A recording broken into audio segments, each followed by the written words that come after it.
അഗ്രജൻ തന്നെ മുഹൂർത്തമാത്രേണ നിന്നഗ്രേ നിരാമയം കാണാം ഗുണനിധേ.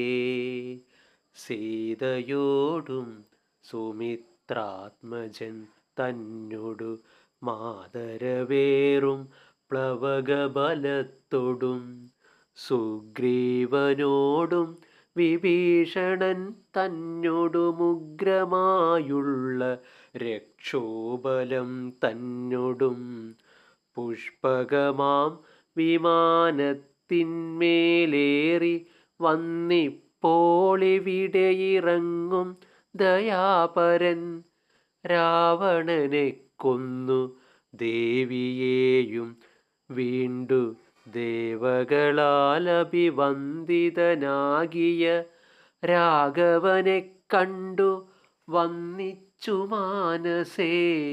ശോകവും തീർന്നു വസിക്കാമിനിച്ചിരം. ഇത്തമാകർണ്യ ഭരതകുമാരനും ബദ്ധസമോദം വിമൂർച്ഛിതനായി വീണു.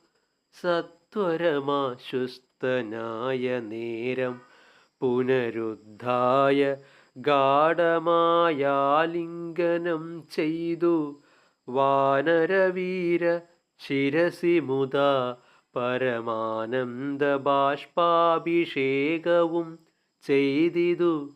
ദേവോത്തമനോ നരോത്തമനോ ഭവാനേവമെന്നെ കുറിച്ചിത്ര കൃപയോടും ഇഷ്ടവാക്യം ചൊന്നതിനനുരൂപമായി തുഷ്ട്യാ തരുവതിന്നില്ല മറ്റേതുമേ.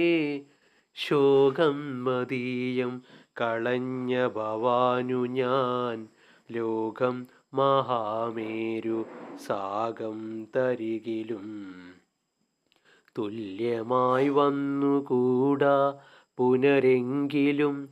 ചൊല്ലിയിടെടോ രാമകീർത്തനം സൗഖ്യദം മാനവനാഥനു വാനരന്മാരോടു കാനനെ സംഗമമുണ്ടായതെങ്ങനെ.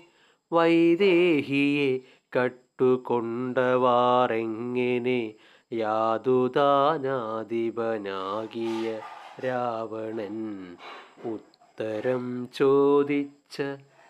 ഇത്തരം ചോദിച്ച രാജകുമാരനോടുത്തരം മാരുതപുത്രനും ചൊല്ലിനാൻ.